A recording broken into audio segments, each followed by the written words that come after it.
Fundamental principles क्या हैं जो कोड ऑफ एथिक्स में डिस्कस करे हुए हैं? वो है integrity, objectivity, professional competence and due care, confidentiality और प्रोफेशनल बिहेवियर। इंटीग्रिटी का मतलब क्या होता है? इंटीग्रिटी का मतलब ये है कि जो प्रोफेशनल अकाउंटेंट रहता है उसको स्ट्रेट फॉरवर्ड, ऑनेस्ट होना चाहिए in all his professional and business relationships. Integrity का मतलब होता है फेयर डीलिंग और ट्रूथफुलनेस रहना।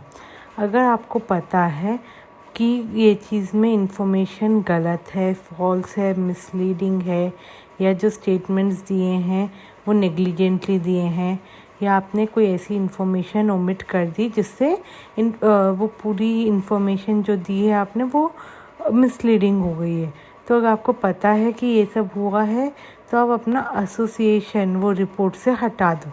अगर आपने अपना एसोसिएशन हटा दिया तो ठीक है, या मॉडिफाई रिपोर्ट कर दी तो ठीक है, अगर नहीं करी तो फिर मिसकंडक्ट में आ जाएगा, मतलब गलत हो जाएगा। फिर उसके बाद हम आ जाते हैं ऑब्जेक्टिविटी पे। ऑब्जेक्टिविटी मतलब आपको जब आप जजमेंट देते हो तो it should be free from bias and conflict of interest या फिर अनड्यू इन्फ्लुएंस। तो आपको ध्यान रखना है कि आपका इंडिपेंडेंस जारी रहे लास्ट तक। फिर उसके बाद हम आते हैं professional competence and due care. Professional competence and due care के अंदर क्या बोल रहा है कि एक अकाउंटेंट को प्रोफेशनल नॉलेज, स्किल होनी चाहिए करेंट टेक्निकल प्रोफेशनल स्टैंडर्ड्स के हिसाब से और लेजिस्लेशन के हिसाब से उसके पास सारी नॉलेज होनी चाहिए और उसको डिलीजेंटली एक्ट करना चाहिए as per technical professional standards. जो क्लाइंट को वो सर्विस कर रहा है उसका आपको बैकग्राउंड मालूम होना चाहिए और आपका प्रोफेशनल नॉलेज और स्किल इतनी होनी चाहिए कि आप एक साउंड जजमेंट दे सको। ऐसा नहीं कि कुछ भी जजमेंट पास कर दिया। आपको प्रोफेशनल कॉम्पिटेंस मेंटेन करना चाहिए, आपको कंटिन्यू अवेयर रहना चाहिए और अंडरस्टैंड करना चाहिए बिजनेस एनवायरनमेंट को। फिर उसके बाद जो प्रोफेशनल डेवलपमेंट होता है आपका, वो भी आपको डेवलप करना चाहिए, मेंटेन करना चाहिए और कैपेबिलिटीज़ के हिसाब से ही असाइनमेंट्स लेने चाहिए।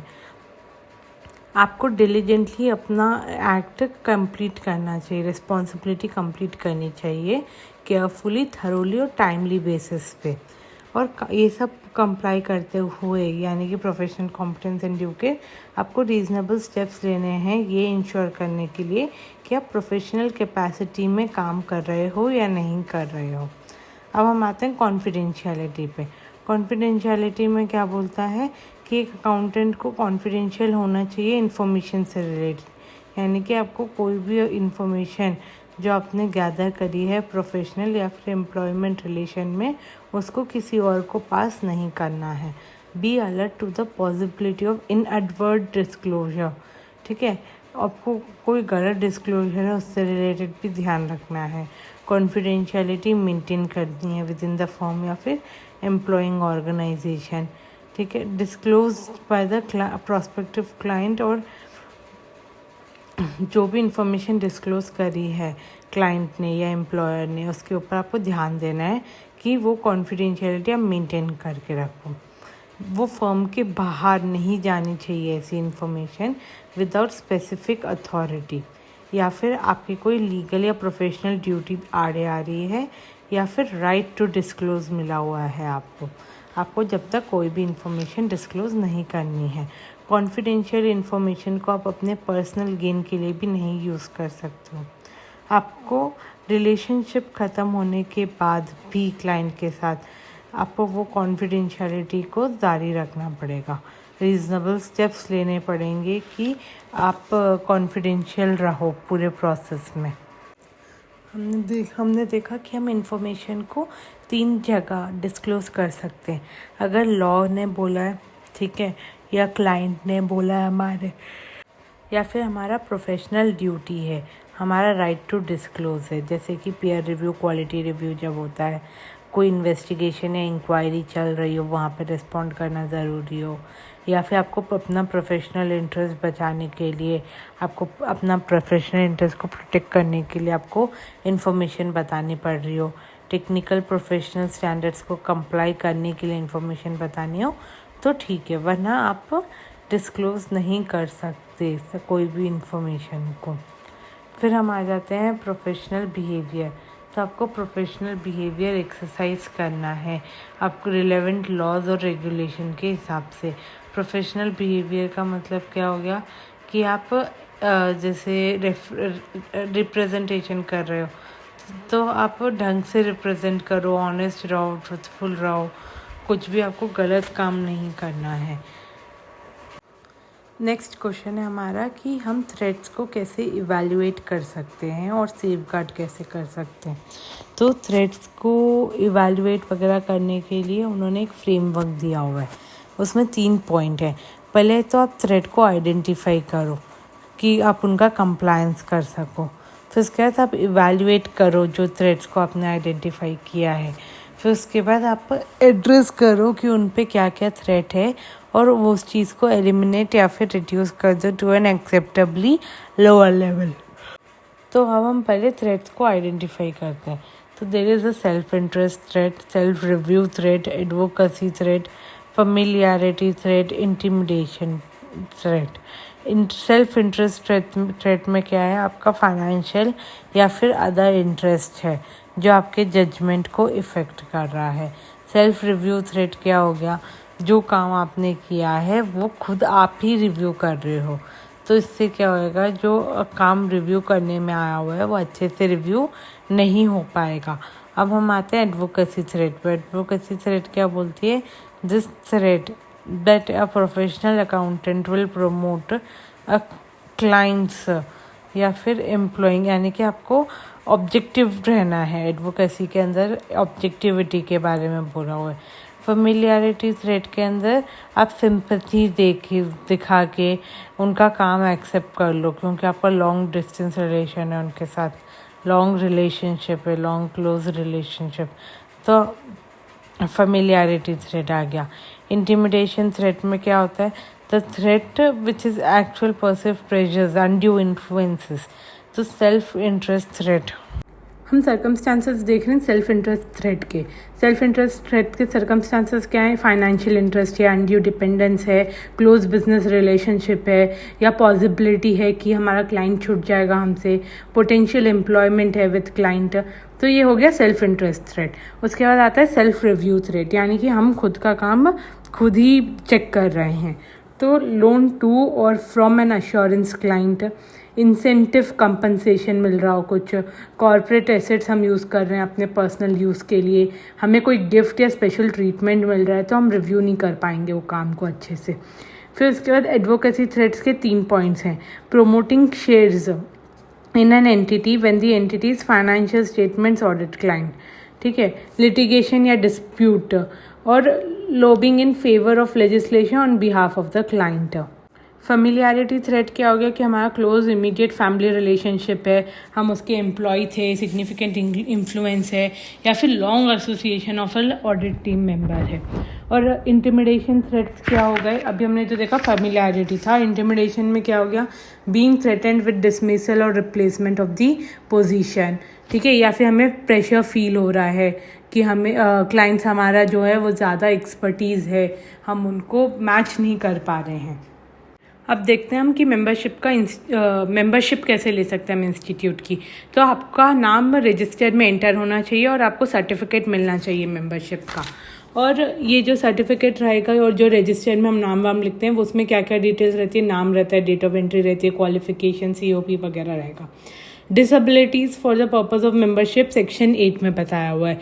इसमें क्या बोल रहा है, अगर person has not attend the age of 21 या अनसाउंड माइंड है, अनडिस्चार्ज इंसॉल्वेंट है, डिस्चार्ज इंसॉल्वेंट है लेकिन अभी तक उसको कोर्ट से सर्टिफिकेट नहीं मिला कि मिसफॉर्चून विदाउट एनी मिसकंडक्ट, या कन्विक्ट हो गया है कॉम्पिटेंट कोर्ट के बाद, कॉम्पिटेंट कोर्ट में, और इन्वॉल्विंग मॉरल टर्पिट्यूड और पनिशमेंट मिली है उसको ट्रांसपोर्टेशन या इम्प्रिजनमेंट की, ठीक है, unless central government have given order in writing to remove the disability, if he has been removed from membership of the institute or found on inquiry guilty of professional or other misconduct। तो total 6 point है। एक as का limit है, 21 years as है, unsound mind, undischarged insolvent, discharge insolvent लेकिन court से आपको certificate नहीं मिला है, आप कन्विक्टेड हो गए और सेंट्रल गवर्नमेंट ने भी कुछ ऑर्डर में नहीं दिया कि रिमूविंग कर रहा है डिसेबिलिटीज़ को, या आप गिल्टी फाउंड हुए हो।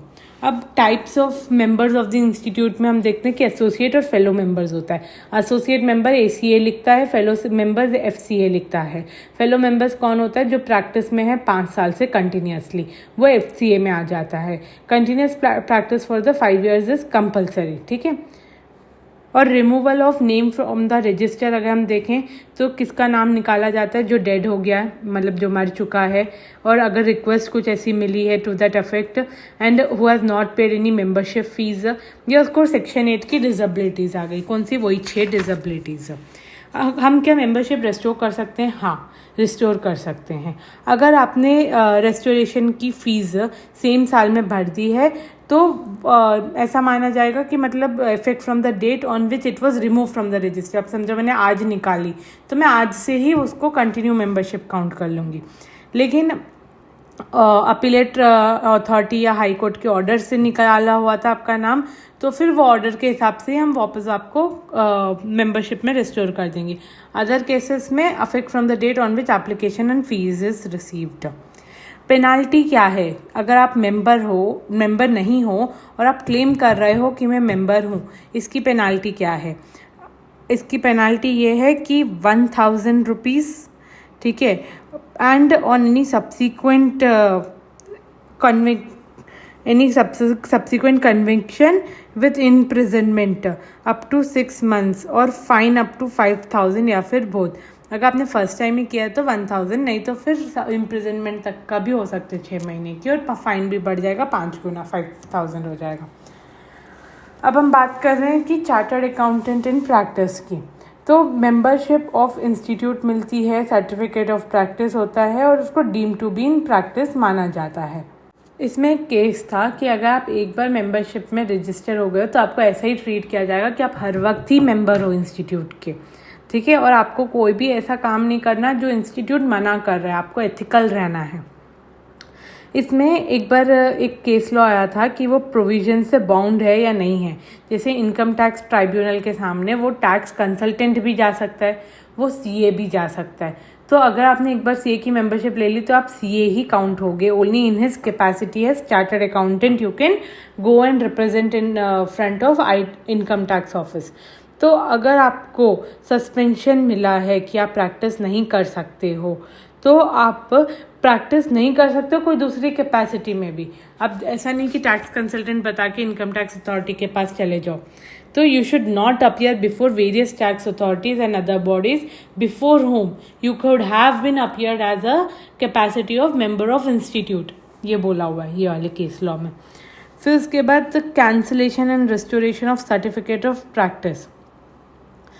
तो हम कैंसिल कर सकते हैं। अगर कब कैंसिल करेंगे COP? जब रजिस्टर से आपका नाम निकाल दिया हो, काउंसिल ऐसा सेटिस्फाइड है कि जो सर्टिफिकेट आपको मिला है वो इनकरेक्ट है, मिसलीडिंग है और कुछ मिस्टेक्स के हिसाब से मिला है, और member has been ceased to practice. अगर आपने प्रैक्टिस बंद करके एम्प्लॉयमेंट में चले गए या आपने अपना पूरा काम ही बंद करके और ही कुछ करने लग गए, तो member has not paid annual fees, तभी भी आपका COP कैंसिल हो जाएगा।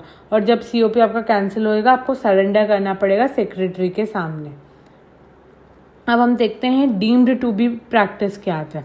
अ member of the institute shall deem to be in practice when individually या फिर in partnership with chartered accountant he is in consideration of remuneration received with the work engaging him into accountancy, auditing, verification, holds himself as a public accountant, और professional services, accounting procedures, certification of financial facts वगैरह दे रहा है, certify कर रहा है facts को, और कोई भी ऐसा CA जैसी प्रैक्टिस दे रहा है तो आपको deem to be in practice माना जाएगा।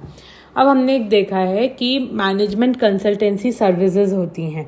काउंसिल बोलता है कि आप एक CA होकर भी management consultancy and other services कर सकते हो। तो उसमें क्या क्या आती है? तो सबसे पहले क्या नहीं आती है ये देख लो। तो उसमें क्या नहीं आता? स्टैट्यूटरी पीरियोडिक ऑडिट, रिप्रेजेंटेशन या फिर एडवाइस कंसर्निंग टैक्स मैटर्स, और acting as liquidator, trustee, executor, administrator, arbitrator, receiver. क्या क्या आता है उसमें? financial management planning and financial policy determination, working capital management, preparation of cash budgets, cash flow statement, profitability statement, market research करना, demand studies करना, price fixation से related matter, personal recruitment और selections. फिर उसके बाद मैनेजमेंट एंड ऑपरेशनल ऑडिट्स करना. Acting has registered valuer is allowed. Acting has registered valuer is allowed. Development of human resources, job evaluation etcetera. और भी चीज़ें हैं. एक्टिंग एज एडवाइज़र और कंसल्टेंट टू एन इशू. इसके अंदर किस चीज़ से रिलेटेड हम एडवाइज़र कंसल्टेंट एक्ट कर सकते हैं. प्रॉस्पेक्टस ड्राफ्ट करना है, ठीक है. पोस्ट इशू एक्टिविटीज़ में एडवाइस देना है. सिलेक्शन ऑफ वेरियस एंटिटीज़ करना है. पब्लिसिटी बजट्स बनाने हैं. तो इन सब के अंदर आप एक्टिंग एज एडवाइज़र और कंसल्टेंट एंड इशू आप एक्ट कर सकते हो. लेकिन एक्टिविटीज़ जैसे brokering, under writing, portfolio management, ये सब परमिटेड नहीं है. क्वालिटी ऑडिट कर सकते हो, एनवायरमेंटल ऑडिट कर सकते हो, एनर्जी ऑडिट कर सकते हो. रिकवरी कंसल्टेंट की तरह भी आप एक्ट कर सकते हो. इंसॉल्वेंसी प्रोफेशनल बन सकते हो. एडमिनिस्ट्रेटिव एक्टिविटीज़ कर सकते हो. एडमिनिस्ट्रेटिव सर्विसेज में क्या हो गया, वर्ड प्रोसेसिंग सर्विसेज हो गई. जो भी कुछ फॉर्म्स वगैरह सबमिट करना है, जैसा कि क्लाइंट ने इन्फॉर्म किया, वो काम हो गया. ये सब आप कर सकते हो. कंपनीज एंगेज नहीं हो सकती अकाउंटेंसी में, ठीक है. कंपनीज चाहे कहीं भी इनकॉर्पोरेट हुई हो, इंडिया में या बाहर, वो shall not practice as a chartered accountant. Company shall include LLP and the company as its partners, ठीक है. इफ़ एनी कंपनी कॉन्ट्रवीन्स तो पनिशमेंट है. फर्स्ट टाइम 5,000, सब्सिक्वेंटली 1,000, फिर उसके सब्सिक्वेंटली 5,000. अब हम आ जाते हैं कि members who are also cost accountant, तो they can't designate themselves as cost accountant, लेकिन ACMA, FCMA वर्ड यूज़ कर सकते हैं. It is improper for a chartered accountant to state in his professional document कि वो इनकम टैक्स कंसल्टेंट है, cost accountant है, company secretary है, cost consultant है या फिर मैनेजमेंट कंसल्टेंट है. Chartered accountant in practice is not permitted to use the designation of corporate lawyer, ठीक है. आप CPA इनिशियल्स भी यूज़ नहीं कर सकते हो अपने विजिटिंग कार्ड्स में. ये सब रिस्ट्रिक्शंस हैं कि आप क्या चीज़ यूज़ कर सकते हो, क्योंकि जो CA होता है वो हो सकता है कि बहुत सारी क्वालिफिकेशंस कर रहा हो, तो आप ये सब नहीं कर सकते. अब हम आ जाते हैं मेंटेनेंस ऑफ ब्रांच ऑफिस पे. तो मेंटेनेंस ऑफ ब्रांच ऑफिस में ये क्या बोल रहा है कि आपको एक सेपरेट इंचार्ज मेंबर रखना पड़ेगा ऑफ द इंस्टीट्यूट, जो हर एक ब्रांच के लिए, मतलब चाहे वो अगर जैसा आपका एक से ज़्यादा ऑफिस है तो जो दूसरा ऑफिस है उसके लिए आपको सेपरेट मेंबर इंचार्ज रखना पड़ेगा. इसमें एग्जेम्पशन दिया हुआ है अगर आप हिली एरियाज़ में ये काम अपना प्रैक्टिस कर रहे हो. तो उसकी 4-5 कंडीशंस हैं कि आपने वो टेम्प्रेरी ऑफिस सिर्फ 3 महीने से कम ही खोला है, नॉट एक्सीडिंग 3 months, यानी कि लेस देन और इक्वल टू 3 months, ठीक है. और आपका जो ऑफिस है रेगुलर ऑफिस, वो आपने बंद नहीं करा है. और जो नेम बोर्ड होता है उसको आपने कहीं पे भी नहीं लिखा है, मतलब जैसे अगर आपका ऑफिस खुला हुआ है जब भी आपने वो नेम बोर्ड डाला हुआ है बाहर, वरना आपने नहीं रखा है. और लेटर हेड में भी आपने मेंशन नहीं किया है अपना टेम्प्रेरी ऑफिस के लिए. और आपने इन्फॉर्म कर दिया है. किसको इन्फॉर्म करोगे, मेंबर या फर्म को इन्फॉर्म करना ज़रूरी है, इंटीमेशन देना ज़रूरी है इंस्टीट्यूट को कि हमने ये टेम्प्रेरी ऑफिस खोला हुआ है. और अदर केसेस में जब आप पर्सन इंचार्ज हायर करोगे तो वो आपसे एसोसिएटेड होना चाहिए एज अ पार्टनर या एज अ पेड असिस्टेंट, और होल टाइम एम्प्लॉयमेंट में होना चाहिए अगर वो पेड असिस्टेंट है. तो एक ही मेंबर 2 जगह का इंचार्ज बन सकता है, लेकिन अगर वो दोनों बिल्डिंग्स, मतलब जो दोनों ऑफिसेज हैं, वो सेम एकोमोडेशन में हों. क्या आप अपने घर के बाहर भी CA का बोर्ड लगा सकते हो? आप लगा सकते हो, लेकिन उसमें आपका नाम CA बस इतना ही रहना चाहिए. आपके फॉर्म से रिलेटेड एसोसिएशन नहीं रहना चाहिए वो बोर्ड के अंदर. हमने देखा कि हमें हर जगह सेपरेट चार्ज रखने की ज़रूरत नहीं है, एक एक की सेम प्रीमाइसेस में है। दूसरा, अगर सेम सिटी में लोकेटेड है दोनों ऑफिसेस। तीसरा कि डिस्टेंस जो है दोनों ब्रांच ऑफिस का वो 50 किलोमीटर से ज़्यादा नहीं है, मतलब one head office to another branch office जो उनका डिस्टेंस है वो नॉट मोर देन 50 किलोमीटर्स है, not more than 50 kilometres from the municipal limits of the city. यानी कि आप सिटी के वो हेड ऑफिस के दूसरे हेड ऑफिस की डिस्टेंस नहीं देखोगे, उसकी म्यूनिसिपल लिमिट के कॉर्नर से देखोगे। और the member having 2 offices shall have to declare कि कौन सा वाला मेन ऑफिस है हमारा, जहाँ पूरा मेन काम हो रहा है। अब हम इतना जानते हैं कि केवाईसी कितनी इंपॉर्टेंट हो गई है, तो केवाईसी नॉर्म्स ये इन प्रैक्टिस के लिए भी इम्पॉर्टेंट है। केवाईसी नॉर्म्स जो हैं वो मैंडेटरी इन नेचर हैं और उनको हर असाइनमेंट में अप्लाई करना ही पड़ता है जहाँ पे अटेस्टेशन फंक्शंस हो। तो अगर क्लाइंट आपका इंडिविजुअल हो या प्रोप्राइटर हो तो आपको name, PAN, Aadhaar, business descriptions, last audited financial statements और टाइप ऑफ एंगेजमेंट जो आपने काम किया है ये सब की डिटेल्स रखनी पड़ती है। लेकिन अगर आपका क्लाइंट जो है वो कॉर्पोरेट एंटिटी हो तो आपको जो जनरल इन्फॉर्मेशन में रखना है वो तो आपको रखना है कि नाम, address of the entity, pan pan नहीं आएगा इसमें, बिजनेस का डिस्क्रिप्शन आएगा, पेरेंट कंपनी का नाम आएगा और last financial audited financial statements आएंगे। फिर उसके बाद पैन आएगा, सिन आएगा, डिन आएगा और डायरेक्टर्स का नाम और एड्रेस आएगा और आपने जो सा एंगेजमेंट करा है वो भी आपको लिख के रखना है। अगर आपका क्लाइंट नॉन कॉर्पोरेट एंटिटी है तो आपको नाम, address, pan, business descriptions, partners का नाम और एड्रेस रखना है और last financial audited financial statement रखनी है, लास्ट ऑडिटेड फाइनेंशियल स्टेटमेंट रखनी है और टाइप ऑफ एंगेजमेंट तो रखना ही रखना है। अब हम देखते हैं कि मिसकंडक्ट्स दो टाइप के होते हैं, प्रोफेशनल और अदर मिसकंडक्ट। अदर मिसकंडक्ट के अंदर आपको वही बोला हुआ है कि हाईएस्ट स्टैंडर्ड ऑफ इंटीग्रिटी रखो अपने पर्सनल अफेयर्स में भी और नॉन प्रोफेशनल वर्क में भी अच्छे से रहो, मतलब एथिकली रहो। तो it might not raise a doubt कि आप अनएथिकल हो, क्योंकि सीए का मतलब से ये नहीं होता कि प्रोफेशनल वर्क में ही रहना, आपको नॉन प्रोफेशनल में भी अच्छे से ही रहना है।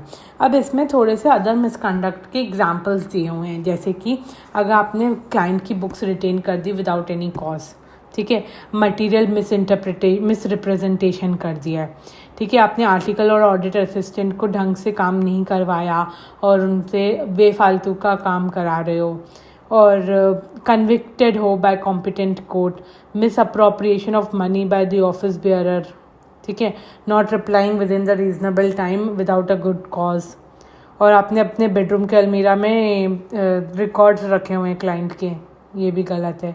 Adopted coercive methods on a bank for having a loan sanction to him, ये सब अदर मिसकंडक्ट्स में आते हैं विच इज़ वेरी बैड। फिर उसके बाद वही शेड्यूल्स वगैरह देख लेते हैं, हम देखे हुए हैं।